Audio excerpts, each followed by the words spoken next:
Israel और Hamas के बीच जारी जंग अब नेतन्याहू के लिए एक बड़ा चिंता का विषय बन गया है, क्योंकि जिस तेजी से इजरायल हमास को नुकसान पहुंचा रहा है, उसी तेजी से उसके प्रतिरोधी गुट इजरायली इलाकों को दहलाकर फिर से इजरायली बलों को उसी जगह पर खड़ा कर देते हैं।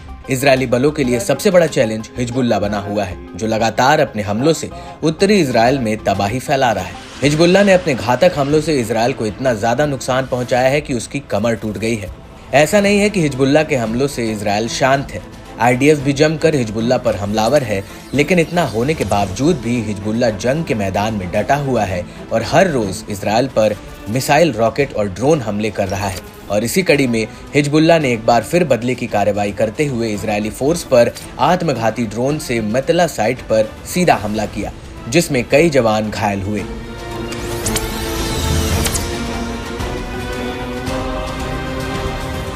इसके साथ ही हिजबुल्लाह ने जबल नधार में IOF पर रॉकेट से सीधा हमला किया और इससे पहले बारम फॉरेस्ट में IOF के एक गुट को भी निशाना बनाया। यही नहीं, हिजबुल्लाह ने कब्जे वाले लेबनान के शेबा फार्म में ज़ेबदीन साइट को रॉकेट से निशाना बनाकर सीधे हमला किया और प्रतिरोध ने कब्जे वाले लेबनान के कफार चौबा हिल्स में रामथा साइट को रॉकेट से निशाना बनाया। अल मयादीन की एक रिपोर्ट के मुताबिक लेबनान से कब्जे वाले शेबा फार्म और कफार चौबा हिल्स में इजरायली ठिकानों पर सीधी गोलीबारी की गई, जिसमें इजरायली बलों के कई जवान घायल हुए। और इसके जवाब में इजरायल ने भी ड्रोन से हमला किया। इजरायली मीडिया ने दावा किया कि लेबनान से मेटुला बस्ती की ओर 2 रॉकेट दागे गए, जिसमें भीषण तबाही हुई।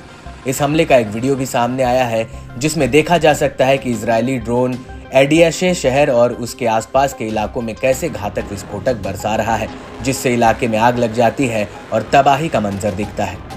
इसके साथ ही इजरायली हमलों में दक्षिणी लेबनान के कई गांवों पर तोप के गोले, फास्फोरस बम और मशीन गन से गोलीबारी भी की गई, जिसमें तोपखाने की गोलाबारी कफार किला और ऐता अल शाब के शहरों के बाहरी इलाकों तक नुकसान पहुंचाया है।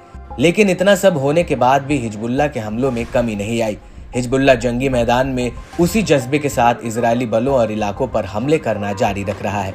इसी कड़ी में इजरायली सैन्य संचालन प्रभाग के पूर्व प्रमुख रिटायर्ड मेजर जनरल इजरायल ज़ीव ने हिजबुल्लाह की तारीफ और सपोर्ट में बड़ा बयान दिया है। इजरायली मीडिया चैनल 12 को दिए गए अपने एक इंटरव्यू में उन्होंने कहा कि हमास के साथ युद्ध के 1 साल के करीब पहुंच रहा है, फिर भी हम निर्णायक रूप से लड़ाई जीतने में असमर्थ हैं।